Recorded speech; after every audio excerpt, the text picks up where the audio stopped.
Cycling has a lot of unwritten rules that if you are braking, no other cyclist is going to want to ride with you, and every driver on the road is going to hate you. So in today's video, we're going to talk about what those unwritten rules are and how to avoid doing them and what to do instead. My name's Ely. I'm a strength coach for cyclists. Let's dive in.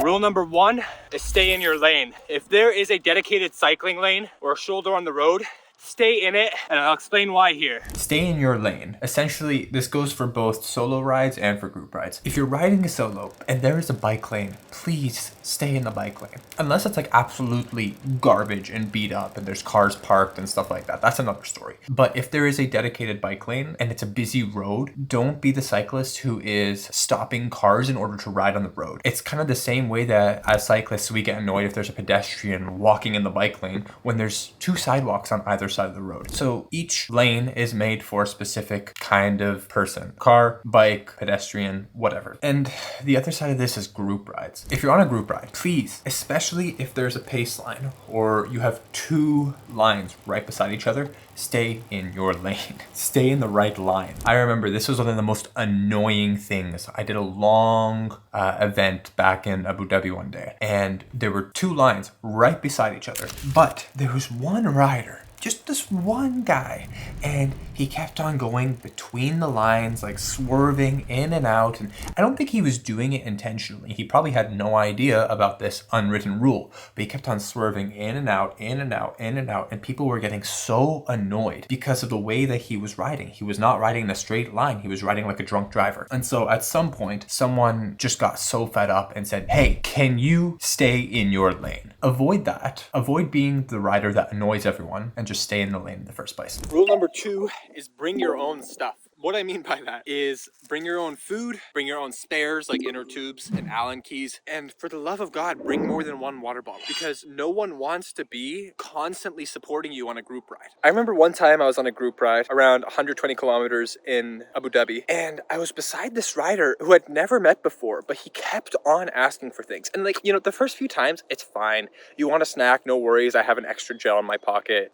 All good, don't worry about it. But like after 3 or 4 times, he keeps asking, hey, do you have any extra water? Hey, do you have any extra snacks? I'll take anything. Like at some point you just get fed up. Like how come you didn't bring any of your own stuff? So if you have food and the ability to buy food, and you have the ability to bring 2 water bottles instead of 1, bring them. Don't try to be the person who's trying to shave off the extra few grams and then you're weaning off everyone else in order to survive on the ride. Rule number 3 is make sure to signal. This goes for whether you're on the road by yourself or whether you're in a group. No one wants to guess what your next move is or what's coming next. Signaling, rule number 3. One of the most important things that you can do for your safety and the safety of those around you. First, if you're on a solo ride, you need to signal your next move to cars. This is not an option. You can't be like the BMW drivers who don't tell you when there's shifting lanes and they're going all over the place. You need to signal your next move. People don't want to guess what your next move is, especially if there's a driver coming behind you and you're about to make a left turn out of nowhere. That is a recipe for disaster. So signal your turns. If you're in a group ride, then you need to signal what's coming up ahead of you, especially if you are in front and there's someone behind you. Meaning, if there is a pothole, or if there's gravel, or if you're slowing down, or if there's train tracks or a stop sign, or if you're turning, all of these things need to be communicated in advance. On the road, as drivers, we communicate our next moves. We have signals, we have brake lights, we have hazard lights. In the same way, signal your next move so that people behind you know what's coming. Especially if you're riding, just a couple inches away from another rider, they can't see what's coming up. I cannot tell you the amount of times that someone has not signaled a pothole in front of them and I had no idea it was coming and then I went over it very uncomfortably and got upset. So signal your next move. Rule number 4 is if you're setting the pace, set it correctly. Don't let your ambitions get ahead of you because you will annoy everyone else in the group. Let me explain. You ever been on those group rides where you know it's a casual, no drop group ride? You're just there, it's a social ride, you guys are supposed to have fun, but there's that one rider who every time he gets up in the front, he is trying to drop everyone. He hammers every single hill, like sprinting and just really annoying everyone. Essentially, he's trying to show off his fitness. Don't let your ambitions get ahead of you because it just kind of gets annoying at some point. Now, depending on the kind of ride that you're doing, this is where things differ, and that takes us into the next rule. So what do we mean by that? Essentially, there are a few different kinds of group rides that you could be doing. If you are doing a social ride, then it's usually kind of casual and no drop. Again, don't go out and sprint up every hill. You guys are just kind of having fun, have conversations, and know the etiquette in advance. If you have to ask, ask. So for example, my first cycling group that I ever rode with was the kind of cycling group that it was okay to hammer up every hill as long as we support each other and like always meet back up again. Meaning if there's a hill up ahead, we're okay to just like sprint up and go as fast as we can. But when we're up on the other side, we wait for the other riders, reassemble, and keep moving. That's a very different kind of etiquette than a group ride where every rider has to stay together no matter what. Know what the cycling group's etiquette is beforehand, and even know how they communicate. This goes back to the signaling rule, because groups communicate differently. You know, for some people, a train track could be like this for some reason, and for others it's this, and for others, I don't know. I've been in all sorts of countries where the signal for train track is completely different. So point being, know the etiquette in advance, because that will determine how you ride and what kind of ride you're going to have. Rule number 5 is the snot rocket rule. Don't be the guy or the girl who blows a snot rocket when there's people behind you. The snot rocket rule. Oh my gosh, this is the worst feeling in the world. When you are behind another rider and out of nowhere, they just go, and then you get hit with something and you're just like hoping for the love of God that it was just a really fat raindrop. I don't know if it's ever happened to you, but please do not blow a snot rocket or spit or do something, excrete some bodily fluid without moving over first. Show some respect for the people behind you. And when I'm sharing these rules, I'm not trying to offend anyone. If you've done this before, that one's inexcusable. But if you've done any of the other ones before, I've been there as well. Like, I've made a lot of these mistakes without knowing them. Except the snot rocket one, just don't do that.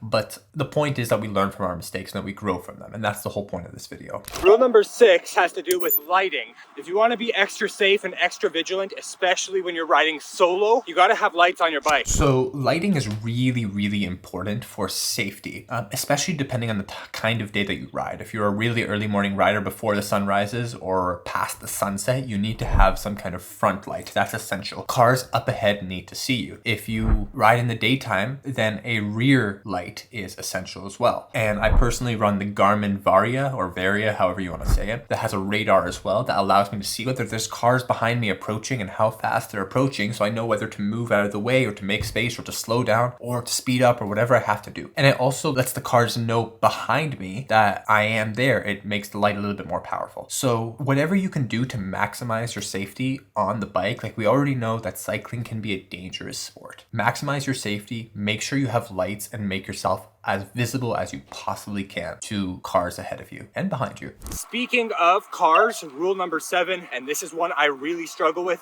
is don't get upset at the drivers. Most likely they're just on autopilot, not really noticing you, and they're not intentionally trying to scare you or put you in harm's way.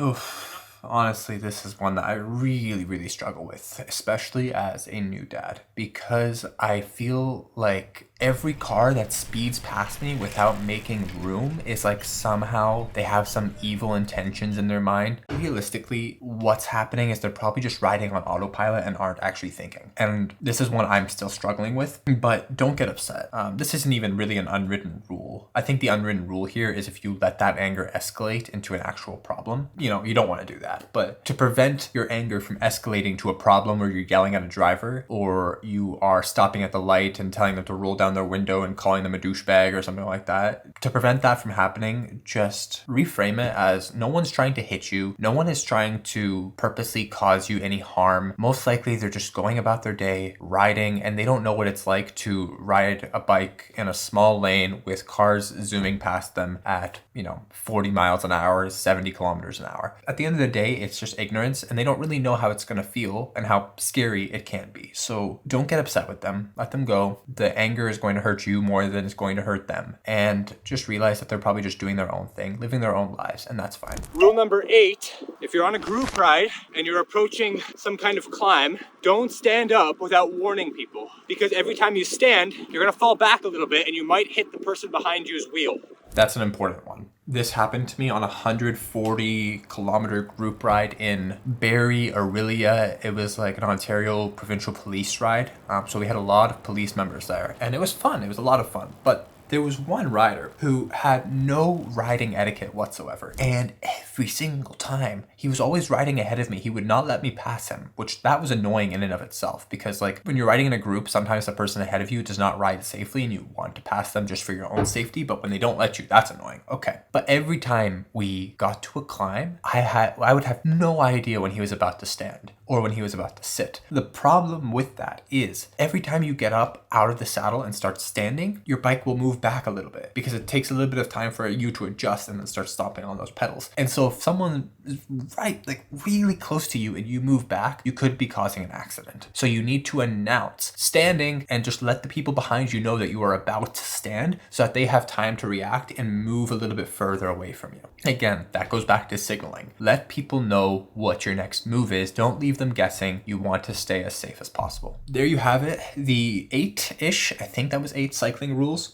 And if you want one extra one to those keyboard warriors, don't do what I was doing and taking videos on the road unless it's safe to do so. And no, I'm not carrying a video camera. I remember I got one comment. This is so silly. I got one comment like, is one of the mistakes that you make carrying a video camera around with you while you're riding? As if I'm carrying this camera here in front of me. No, I was carrying my handy dandy mobile phone, which has a camera. But yes, to be fair, do not take videos or pictures if it is unsafe to do so and if you do not have the skill of riding with one hand while keeping your eyes on the road and remaining vigilant. Hope you guys enjoyed. Let me know if there are any rules that I have missed that are unwritten that you want to note down in the comments below. Let's make that a valuable place for beginner cyclists and amateur cyclists and whoever, any kind of cyclist who needs to know these unwritten rules and hasn't learned them yet. And as always, my friends, we'll catch you next time.